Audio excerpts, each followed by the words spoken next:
Hello there, I'm Mark Griffiths, a client partner at New Leaf Training and Development, and I'm delighted to say I'm joined today by Clayton Alves, who is a Senior Manager for Organisational Readiness at Advent Health. So Clayton, two questions for you to answer in no more than 4 minutes or so. We do call it Take 5 for a reason. So first of all, if you tell us a little bit more about your organisation, what you do and who you serve.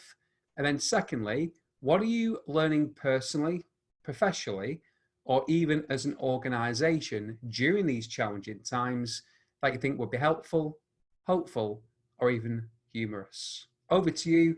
I will then wrap up when you finish. Thank you, Mark. I appreciate the opportunity to speak with you on these questions. Again, my name is Clayton Alves. I am with Advent Health. I'm a change manager for Advent Health, working on numerous projects that help our people adopt new processes and ways of doing things around Advent Health.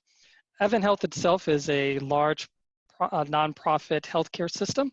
We operate 50 facilities in over 9 states across the country. We have over 50,000 employees over 80,000 employees and physicians working in our healthcare systems. And we treat over 5 million patients each year across our hospitals, skilled nursing facilities, and hospice and other home health care agencies. So this COVID-19 experience has been something for all of us. And for me, as I looked across it as a change management professional, one thing really stood out to me. And that is just our need to get to or live in a normal state. If you recall, when we first went into the quarantine, we had a lot of conversation about normal, getting back to normal. And I just thought about that, man, we as humans really love our normal state of being. It's predictable, it's safe. We know what to expect, and we can make plans around those expectations. We get up in the morning, we send our kids to school, we go to work, we do our normal jobs. At the end of the day, we return to our families, we do our normal routines at home. We do our routines on the weekends, and we have our summer routines. All of those things are just a part of what we do and what we expect in life. Our summer vacations, our kids going back to school, just part of our normal life. So when this pandemic started, we heard a lot of our politicians and a lot of our leaders talking about getting back to normal and how quickly we can get back to normal. A lot of our businessmen and businesswomen who wanted to get back to normal to get their businesses up and going again. And we even had protesters out there saying, hey, I want to get out of my house. I don't want to be here again. People want to be back to their normal. And so we just have this love of normal. One quick anecdote on a personal note, we moved during this pandemic. And one day as I was thinking about, man, this love of normal, I realized that even though we moved down the street from where we lived before, there are different ways that we can go to work and school and grocery stores.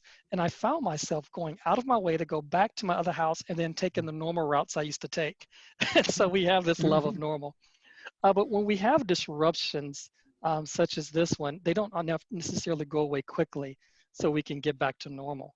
And what we heard was a lot of people starting to talk about getting to a new normal once we couldn't go back to our old normal. We began to look for ways to get to a routine again, and we'll just call it our new normal. We determined that if we wear a mask and stand 6 feet apart from each other, we can go about to our normal activities again. We can reopen our stores and businesses and schools. But as a healthcare provider for us, it was a little different. We didn't focus so much right away as to getting back to normal because it was a healthcare crisis. And so as a healthcare organization, we had to deal with the crisis at hand and figure out how to move forward with this crisis. That created a need for us to be innovative in how we did a lot of things. So for example, we needed to procure and distribute personal protection equipment to our frontline workers. We had to find new vendors.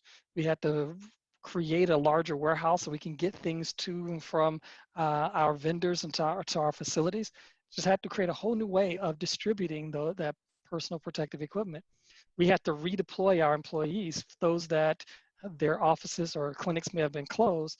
We needed their nursing skills or healthcare skills to treat the influx of COVID patients. So we redeployed employees.